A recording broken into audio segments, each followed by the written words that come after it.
Welcome. Today we're diving into a really critical topic in the workplace, unfair labor practices. We're going to break down what they are, what they aren't, and most importantly, how you can tell the difference. Let's get right into it. So let's just start with a quick scenario. Picture this. Your boss comes to you and offers a fantastic pay raise. Awesome, right? But there's a catch. You only get it if you promise to never, ever join the union. So, is that just a generous offer, or is it flat out illegal? By the end of this, you'll know the answer for sure, and you'll get why the line between a business decision and an illegal labor practice is so important. All right, here's our game plan. First, we'll define what an unfair labor practice, or ULP, actually is. Then we'll look at the illegal playbook employers sometimes use, and, we'll also see when unions can be the ones committing them. Finally, we'll dig into the really crucial difference between a ULP and just a regular old workplace disagreement. Okay, so what exactly is an unfair labor practice? You hear the term thrown around a lot, but in the eyes of the law, it has a very specific and very serious meaning. It's way more than just something being unfair. See, a ULP isn't just a simple dispute between you and your boss. It's an act that violates a worker's fundamental constitutional right to organize, and that's a huge deal. That's why it's considered an offense against public policy, basically an offense against the state itself. And that's what lifts it way, way above a simple disagreement. And this brings us to a really key legal idea, the totality of conduct doctrine. What this means is that courts don't just look at one single action all by itself. No, they look at the big picture, the entire pattern of behavior. So a memo that seems totally innocent on its own could actually be part of a bigger campaign to shut down a union. And when you see it in that context, well, that's when it can become an unfair labor practice. Context is absolutely everything here.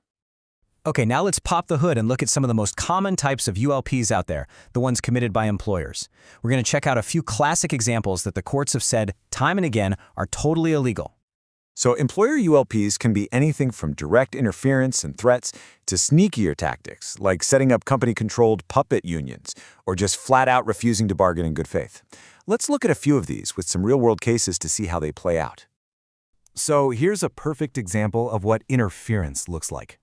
In one case, management organized this super fun, all-expenses-paid field trip for employees. The catch? It was on the exact same day as the union's certification election. The court saw right through it, calling it a deliberate attempt to interfere with the employees' right to vote and organize.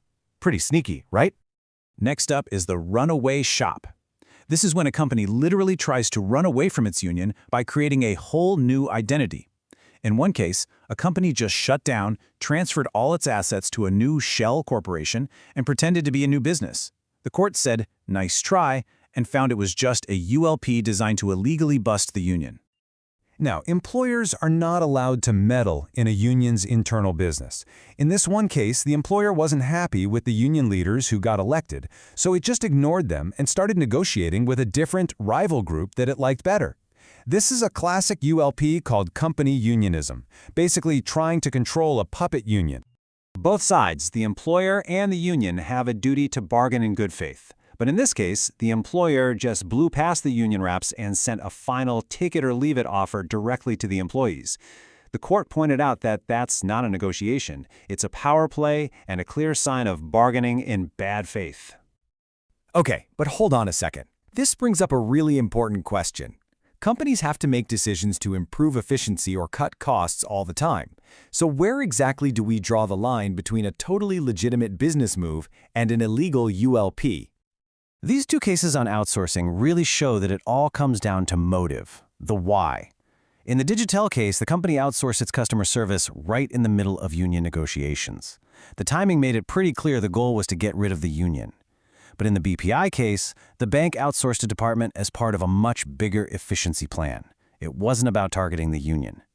That difference in motive is what made one a ULP and the other a perfectly valid business decision. Here's another great comparison. That field trip we talked about, strategically planned to stop a union vote, that's a huge act of interference. It's a ULP. But in another case, a company took away some chairs from a workstation for operational reasons. The union said it was harassment, but the court decided it was just a minor change that didn't actually get in the way of the right to organize. So for something to be a ULP, it has to genuinely block that fundamental right. So far, we've pretty much just focused on employers, but it's really important to remember that this whole thing is a two-way street. Labor organizations and unions, they also have responsibilities, and they can absolutely be found guilty of unfair labor practices too.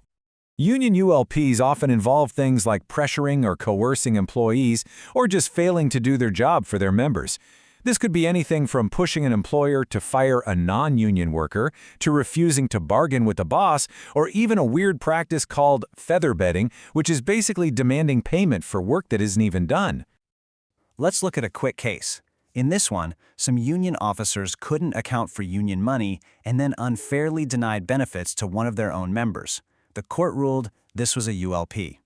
It just goes to show that the law is there to protect individual workers not only from their employers, but also from unfair practices happening inside their own union. Okay, now we're at what might just be the most practical, useful part of this whole explainer. How do you actually tell the difference between a major violation that counts as a ULP and, just a regular workplace dispute or a disagreement over the contract? It pretty much all boils down to this. In the legal world, these disputes are split into two completely separate categories, and each one is handled by a different legal body. Understanding this distinction is absolutely crucial for figuring out how to handle a conflict. Here is a super helpful little memory trick. Ready? If there is a G gross violation of an economic part of the contract, it goes to a labor arbiter because it's a ULP. So that's GEL. Got it? But if it's a simple violation or an issue of contract interpretation, it's a standard grievance for a voluntary arbitrator. That's SIV. Seriously, remembering GEL versus SIV is a game changer in labor law.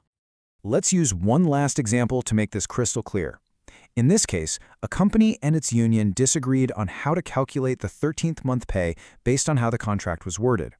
The union filed a ULP case, but the court threw it out saying, look, this isn't some malicious, gross violation, it's just a simple disagreement about how to interpret the contract. A classic case for a voluntary arbitrator, not a labor arbitrator. So if you remember one thing, let it be this. An unfair labor practice isn't just a minor dispute or a disagreement. It's a serious action from either side that strikes right at the very heart of a worker's constitutional right to organize, to bargain, and to act together with others. And that brings us right back to where we started. We know now that the line between a legal business decision and an illegal ULP often comes down to motive. But the real challenge in pretty much every ULP case is proving that an action was truly driven by anti-union feelings. And that's something to think about. Thanks for joining us for this explainer.